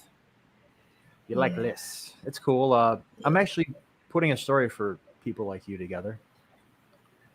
Oh. It's it's about somebody that's also addicted to planners. It's gonna be my first delve into psychological horror, but we'll talk about that later. Cool. Well, yes, we'll talk about that later. You were holding you Alright. up. Go hang out. It's okay. Thank you. I'm Have a gonna good go night. watch some stuff. What are you Thank watching? you guys. by the way? Eurocamp. It's an anime about camping. It's very peaceful and calming. Oh, Yuri Camp. Yeah. Actually, yeah, I like that one. Yeah. I like slice of life, even though I like my dark stuff, so it's cool. Yeah. All right, well, you have a good It's night. good. I recommend it. Thank you guys so much. Have fun. All right. Talk to you later. Nice meeting you. Peace out. Nice meeting you too. Bye. Bye bye. Bye. It's just me and you now, J. Pierre. Oh, apparently so. Oh god. Yes. I feel sorry for the people listening. Well, It's just me. it's for you, about you. It's all For me. about you. One time. Yeah, I gotta check out her links. I've Or actually, post them anyway. I met her in Eric's chat a long time ago. And, yeah, Oh, okay. cool peeps. And that's what it's all about, bringing cool peeps together. And that's all I see in my chat right now. And it's been a successful stream. What say you, sir? I'd say it was pretty successful. And you've had people from, I'd say, at least 4 different scenes that I hang out in come see your art tonight. Did you? Oh, you already posted your Instagram stuff, did you? Links?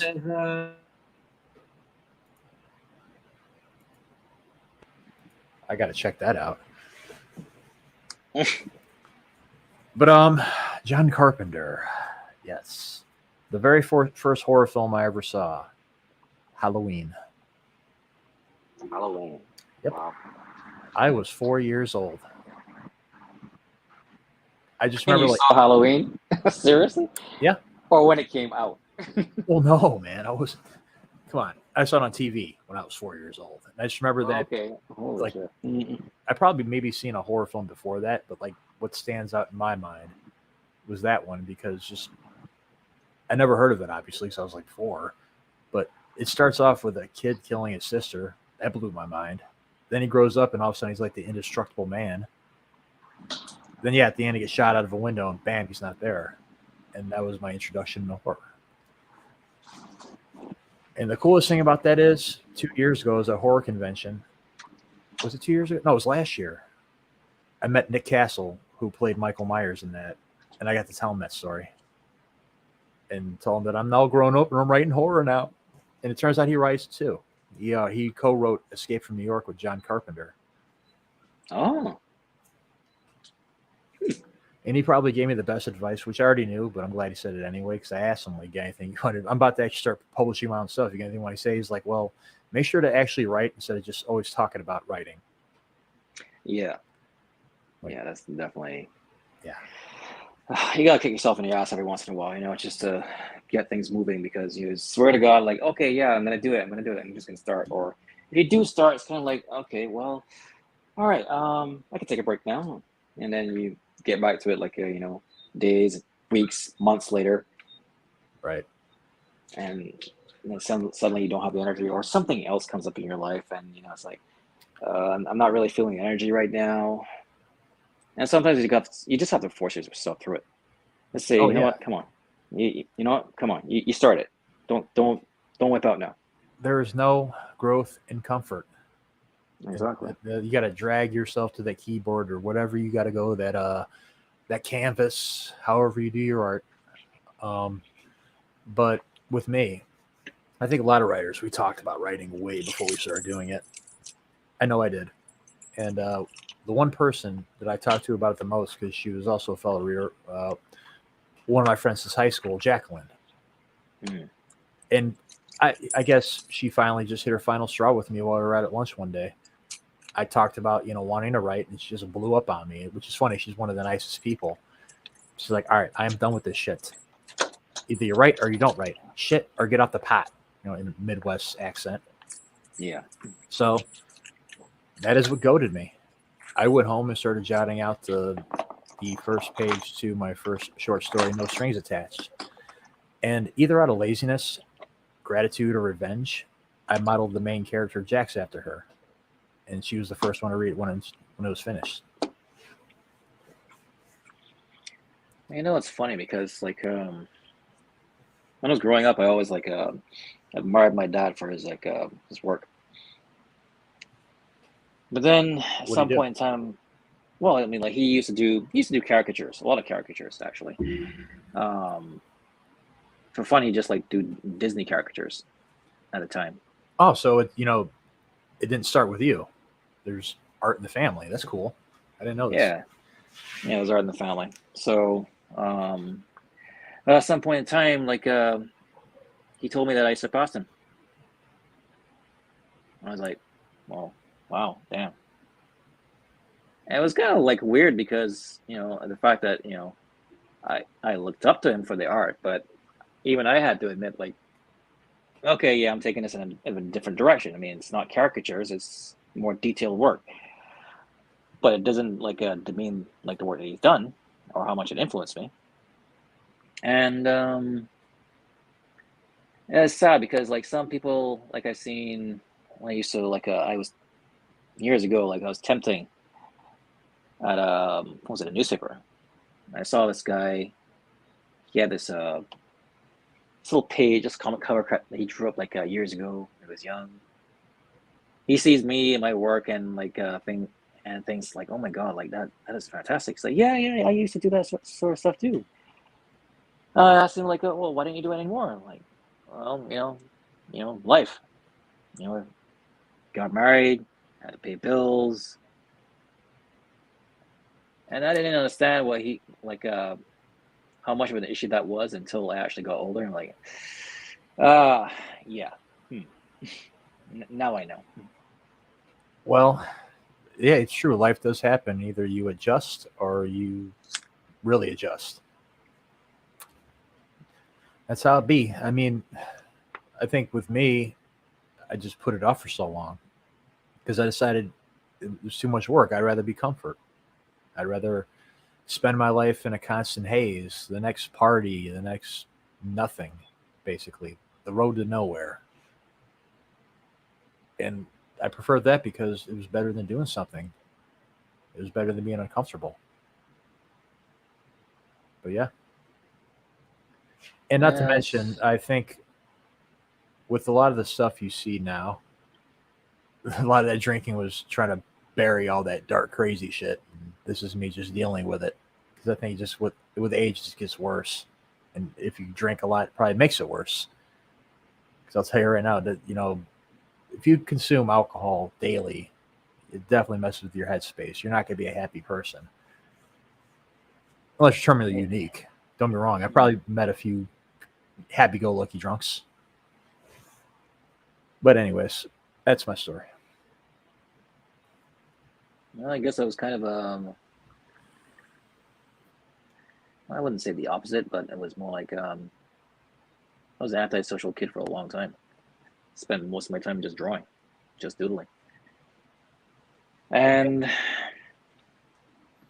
it took a while before I actually drummed up some kind of social life. But at that point in time, I pretty much well, I didn't put down the pen and pencil, but it's let it rest for a while. Right. But I was really concentrating on actually getting to to know people, meet people, speak to people. That's one of the benefits of actually being in a place like this where it's a tourist attraction. So you get to meet people from different walks of life and hear their perspectives and how they live their daily lives and what they think. Well, Just called me and saying I said it earlier about sitting home watching TV and doing stuff like that. For a big part of my childhood, that's kind of what I did because I didn't have much choice in the matter because my parents didn't want us to go outside because the neighborhoods were a little dangerous, even in the daytime. So for I remember I think it was 7, maybe 6. We moved to this new house and we never go outside. I mean, maybe sometime in the daytime, but they got cable and they got us Nintendo, Genesis, and all that just to keep our asses inside.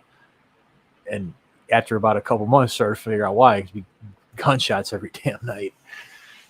But that's why I really got into movies and watching stuff like that, and a little bit of gaming. That was more my brother, but I throw on some Mortal Kombat, I'll get down and fuck some shit up. Then comic books, and like I said, reading later. So I guess you could say I'm the latest of late boomers. And social, I've never been social. Neurodivergency and just being a weirdo anyway. Hold on. Thanks for coming, Catherine. I appreciate, if you want to re-listen to this goofy voice tomorrow, sure, go right for it. Thanks for coming. Where was I going? Oh yeah, antisocial. It's always kind of how I've always been. It's the oddball, the weird guy out. But I think being in a city like this, I've kind of used that to my advantage. I just always just drift off, and out here you can go and walk outside into anything. That's how I've always met a lot of people, whether it be at mostly music venues. I don't so many damn musicians and DJs, but also all very genres too. You got the heavy metal stuff, the goth stuff, alternative, punk. Definitely been to tons of jazz and blues clubs. You got, was it Buddy Guy's place, Gibson's? Been there a few times. I actually stopped going there when they wouldn't allow smoking anymore. But anywho, digression aside, comedy clubs, street performers, all walks of life. A lot of them only come out at night. And that's kind of what I bring here. And I mean, not only that, Eric Circle, stuff like that, people, influencer Eric July. God, how many hats you put on that guy? YouTuber, influencer, musician, writer, comic book company creator. Well, that's as far as I'm going. If he has more hats, he can speak for himself. That's kind of what I like doing. I've always drifted in between all these crowds and shit, and might as well try to bring them all together. Talk about all the cool stuff we have in common, yo. Well, that's just it. I mean, in a world like this, I need it. Yeah, the weird kid is definitely needed. I find that I brought that to my strangeness to my advantage because it just made it more interesting for people to talk to me. Yeah. Because they're used to normies or they're used to people who will just say the usual cliche things, and I come on and say something outlandish or I would tell people I'm a brutally honest person, and I don't mind you being brutally honest with me. I prefer it actually. I don't like people lying to my face. Yeah, I've always been like that. It's also city living. Cut the bullshit, talk fast, think fast, got to hustle. Got to move on to the next. Hey, what are you doing? What are you doing? What are you standing right there? Hey, right there to the business. Chop, chop. But not all people are built like that. and not all of them Oh, handle that kind of stuff. that's People true. will actually That's go very like true. to the risk their own mental health to be forthcoming with people. And I've had problems dealing with some of these people throughout life, and you realize you got to bend for some people sometimes. You got to adjust. We all have our own weird ways of doing things. The brain didn't come with an instruction manual.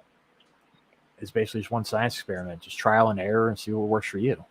And what works for you doesn't work for everybody else. And just like finding that symmetry. I mean, it's no surprise it took thousands of years for us to finally get civilization together, because that's probably how long it took for us to finally communicate with each other. And we're just basically just been winging it this whole time, agreeing on languages and shit. But yeah, I mean, I don't know. I mean, I think you should be straightforward with people, but also know who you're talking to and how they are going to react to how straightforward you're being, and also accept them for who they are, and don't try to force more out of them, basically. Oh yeah. And also, like, learning their cues and like what to expect. Yeah, because some people are just, quite frankly, oversensitive, and they can't handle truth like as readily as you can. No, But some people, People- I think a lot of people like they're not yet at like a place in time in their life where like they come to terms with certain things, so they just lash out or they just shut down. We do live in a time where like people are really compartmentalized. Yeah. There's some things like either they don't know it, they can't acknowledge it, they're not ready to acknowledge it. And either you let it go or you be patient with them. And that is one thing I've really been struggling with. Yeah, even your own like a personal like grievances with yourself, your own feelings, like being able to come to terms with them and accept them. It's like, okay, yeah, I did that, I screwed up, or like like this is bad, or like I really shouldn't have done this, or like yada yada blah blah blah. Like come to terms with it and say, all right, I did that. I'll just do my best not to do it again. Right. Even with the people that seem to be sensitive to a lot. Oh, by the way, Comics Mate. Good day, sir. He is an artist. He's a very talented artist, by the way. He's on Twitter, so you probably should get Twitter. Like I was hoping he'd show up. I sent him a message earlier. Yeah, part of CG Crowd. He's a cool dude. I keep meaning to get him on here. Get more. It's one of the things to get more people on here. Because I was doing writers a lot. I've been trying to really mix it up. Yeah, dude, if you're still here, man, if you are active on Instagram at all, I don't think I follow you if you are. But let me know, man. And thanks for stopping by, though, dude. Appreciate it. But yeah, I mean, with the sensitive types, what led them to that oversensitivity? I mean, sometimes it could be, coddled, but there could also be trauma. How are we going to know? And are we right to like start jabbing at them? That's kind of where the point I'm at. I'd rather just try to understand a person's story before reacting. Yeah. No matter what you do, people are going to be the way they are. The only thing you control is how you react to it. Well, like I try to be like as attentive as possible, because like I'm pretty sure there's something I will miss, in an initial like interaction, and I tend to like I think part of just being like the quiet person or wallflower is that I got to observe people and how they behave and how like their words betray their actions at times. Right. I'd say I was more like wall fungus. Oh man, see, this is why you need more stuff to network, which I have been learning, so I can't really like judge, because like I play more on Facebook, then I'll go on Twitter, do a little on there, but God, I hate going on there. It's so horrible. Even like I know that people are saying it's getting better, but I just don't see that. I just still see anger, fear, division. At least with Facebook, I've been able to clear that out of my feed a little bit. I follow more friends that post more positive shit, more self-healing or just funny stuff. Yeah, that's part of the reason I actually like got rid of Facebook to begin with because, well, one, I was talked into like getting a Facebook account by an ex of mine, and I didn't really like want to go on. I was like, okay, fine, I'll try it. And then I use it like uh, basically heal up some old friends like who I haven't seen for a long time. Moved out of country and Right. moved various places. So, but that only lasts for so long. Yeah.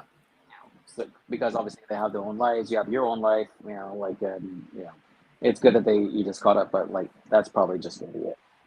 But then the main reason they actually just shut it all down was because like all I seemed to be like getting in my feed was just people angry about politics. I'm like, I don't care. I I can watch the news if I want to know about politics. Yeah, I haven't watched the news in years, and like the most news I get are like the thumbnails I see from YouTubers that are still doing that. I mean, if that's how you want to run your content and makes you money, and it doesn't drive you too insane, go for it. Well, fair enough. I mean, quite frankly, like the independent, news creators are actually like offering a service because often they will deliver news that like mainstream media won't.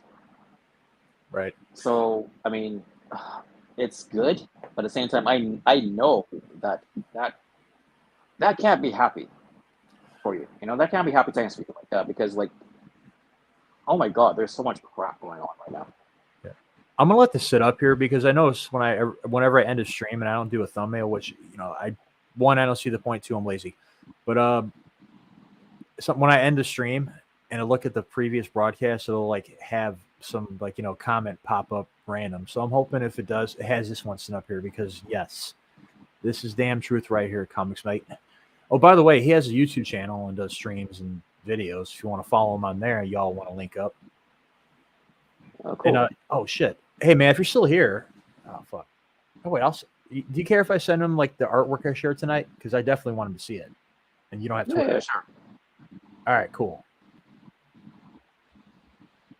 But yeah, man, I gotta say, I think you had a pretty well received. What would you call that? Unveiling? I don't recall unveiling. I guess from my crowd, unveiling. But yeah, man. Good. What are you doing with the rest of your night? What am I doing the rest of my night? Well, it's 10:47 here right now, so 8:47 in the city of Shy. Yep. Probably just check mail, check online, maybe do a little bit of sketching, and call it a night. Nice. I should be writing. I'll be lucky if I get a little bit up. I'm doing a watch along at 10 o'clock with fellow horror writer Sako Tume. We were watching a cannibal movie. Oh. We've been doing this theme with cannibals and stuff like that. I think like last one was like 80s stuff. Yeah. I basically, what's that? Oh, speaking of which, have you been following what's that? That HBO show, The Last of Us? I haven't paid much attention to it. I kept meaning. I haven't even played the games. I keep meaning to go back and play the first one. Oh, really? But I definitely remember. Well, yeah. I mean, I kind of fell off with gaming. I staged myself, but N64 was the last system I owned, and after that, I would just play off other people's systems. Like if they had an Xbox or whatever. Like I'd be dating a girl who had a PlayStation 3, PlayStation 4. I'd be playing God of War. I played 1, 2, and 3, and yeah, because I remember one of the last games I played, her and I broke up after that, and she obviously went with her PlayStation. I beat God of War 3. That was the process of beating Prototype 2. And that was like the last time I was in the game. So it was like 2011, 2012. So yeah, we're building this PC. That's like me getting back into gaming. I'm kind of starting small right now. I uploaded Arkham City because I wanted to play that. Because I had played Arkham Asylum before. So yeah, kind of that was a good game. Yeah. I'm continuing from my old gaming into the new. And then after this, I'm still waiting for Ghost of Tsushima to hit PC. And hey, Comics Mate, if you're still here, man, if you want to come on and do a stream next weekend, make it like some kind of thing out of having artists on. If you're still out there, I'll bug you later about it. Hell, I've got games there that like haven't even finished. I don't even know when I'm gonna get back to them. Yeah. I'm finally starting to get some type of symmetry going with my schedule. I've been working like 55 hours a week at my job on top of writing and doing all this. So sleep is something, is a luxury these days. Oh, I mean, like if it means that you get it off the ground and get the work going, then it'll be worth it. You can relax, when like you like at least tasted like the sweet smell of like success. Yep. I finish if I beat Arkham City and Ghost of Tsushima isn't out yet, I'm either going to go with Borderlands 2 or Elden Ring. Oh yeah, I heard that one's a pretty brutal damn game. Elden Ring. I heard it's hard, and I'm all about embracing things that'll kick my ass immediately. If I had time and money, I'd get into Bruce Lane Jiu-Jitsu, but yeah, with my job, I don't need to be going into work all beat up and black eyes and shit. I already get enough of work out there. Well, there you go. I mean, like I do love like a challenging game.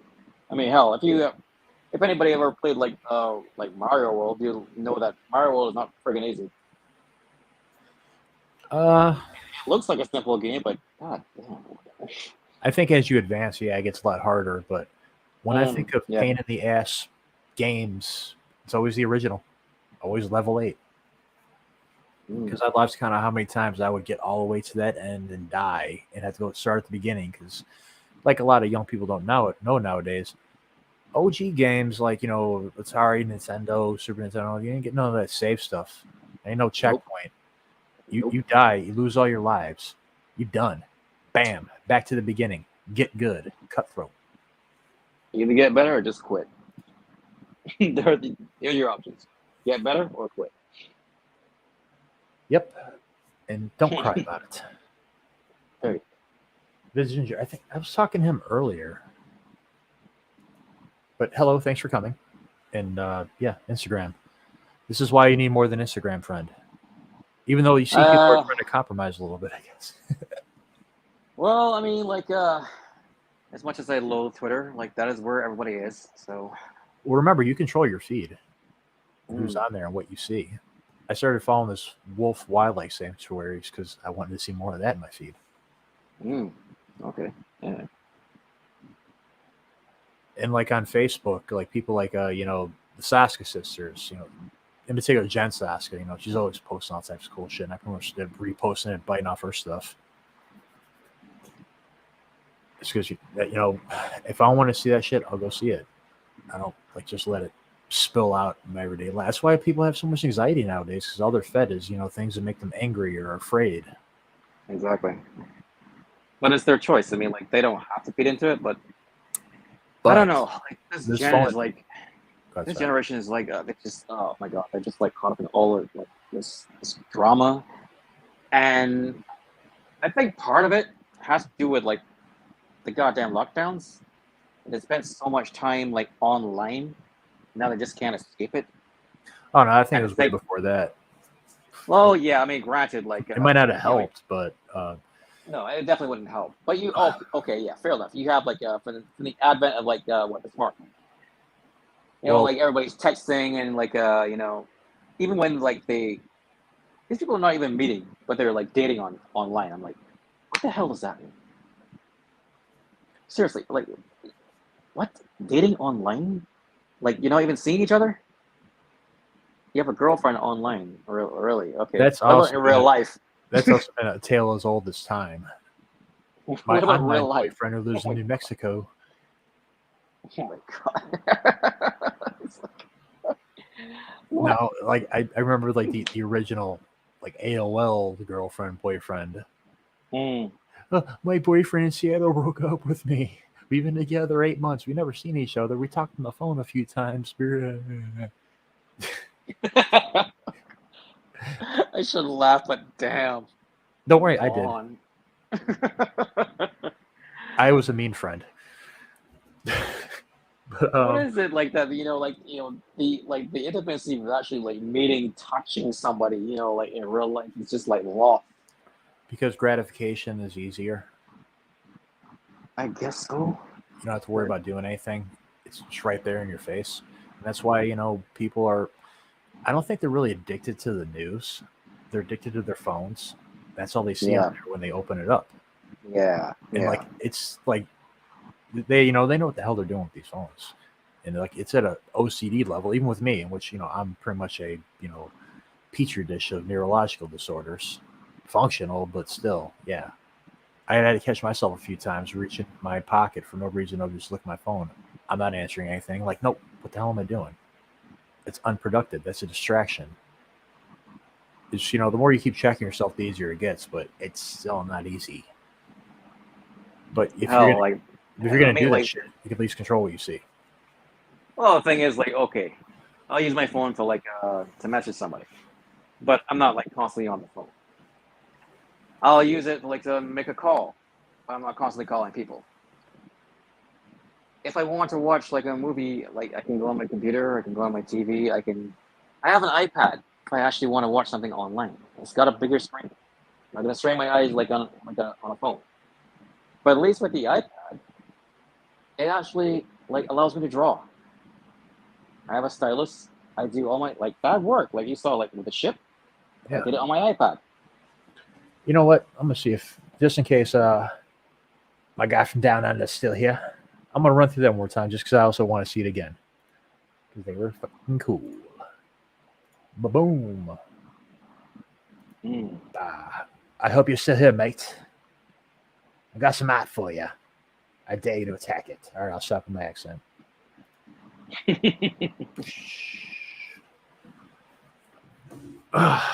So, anyways, yeah. And I think that's what like it just feeds into itself. I was walked into my office, not my office, my supervisor's office a couple weeks ago, and he was watching the news on his phone. I said to him, "All right, Carl, what is it today? Fear porn or anger porn?" And he just gave me that, like, get the hell out of my face look. Turns out it was anger porn. Someone got by the cops. Okay. But I just don't watch any of it. Like, I got family that watch nothing but CNN, others that watch nothing but Fox News, and I get tired of hearing their crap. Oh, cool, he's still here. All right, man. Check this out. Whoa. Yeah, it's like it's such a pity. Like all this like news seems to be so goddamn divisive. Because like with Twitter, even like the most crazy, outraged, crackhead people you see on there, I've noticed like instead of reacting to them, I'll go look on their feed and the stuff they post, the stuff they talk about. It's like, God, these are unhappy people, and it's like they just keep eating themselves, just feeding themselves their own misery, which creates more. And it's like this kind of like self-symbiotic stasis. Did that make sense? I hope it did. Yeah. I mean, it's just they're constantly being fed like this one narrative like the entire time. Life is shit, life is bad, life is, and they don't have any way of breaking away from it because it's like, oh, there's nothing Cycle. on now, so I'll just watch this. Yeah. And like I mentioned earlier about people complaining about the next generation is just repeating cycles. That's what we're all about, down to our thought patterns.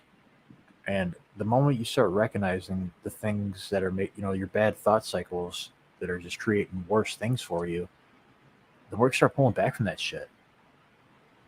And a lot of people don't even recognize it. They just keep going through the day mindlessly. And like with my phone, I realized I was getting into OCD mode. Like if I was like stressed out about something, I'd reach into my phone and start mindlessly scrolling for no reason. And I caught myself like, what the hell am I doing? Well, yeah, but you should know, like, just as well as I do, that once you like have started walking down a dark path, it's really, really hard to get off of it because first of all, you got to recognize you're on it in the first place. That's the thing. Well, the You moment got to you like, recognize that you're on it. Like and most times you don't. You don't. You just like drawn into it. It's like it's almost like a comfort zone. As discomforting as it is. yep. Well, I think it's just not so much as being comfort; it's just being so familiar. Yeah. And it takes a lot of effort. It takes a lot of effort to like get that out of your system or like move away from it or step away from it and say, okay, no, no, no, no, no, no, It no, requires I new don't. habits. Yeah, it's like I can't keep feeling this shit all the time. Like I need something new. I need to push myself in a different direction. Yeah, you got to take the small steps to do that, which comes to your habits, mental and physical, on the outside. So, as anybody that's known me for a while, the past year has seen a lot of different shit out of me, including this. Well, That's that's what it's all about. considered a positive thing, isn't it? Yep, new habits. There you go. Speaking of new And habits, I'm going to try to get some gaming in before I watch this movie. So, for Okay, the people cool. out there, how would you like to give your outro? Tell the people your name and where they can find you. My outro. Well, handles JPR. And you can, well, let's see. I guess I could provide links, or you could provide links For me. I'm not sure future listeners that are not here in the chat right now. Well, not yet on Twitter, but I'm definitely gonna have to like open one just to do a little bit more networking. I am on Instagram, and that's about it as far as social media is concerned. Plus, I'm on Gilded. Nice. And you're also a great artist. Thank you for being here. I really appreciate it. My pleasure, man. And all right, folks, I'm going to wrap this up. I am R.C. Scott, indie horror writer. I am the author of such short stories as No Strings Attached. I almost forgot the name of my damn story for a second.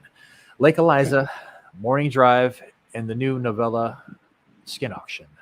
Available now on Kindle. More stuff coming. YouTube stuff coming. Find out later. My link tree is going to be in the description with all my stuff on it. So no point in mentioning that here. Y'all have a good night. Happy Saturday. Stay hydrated. Peace out. All right.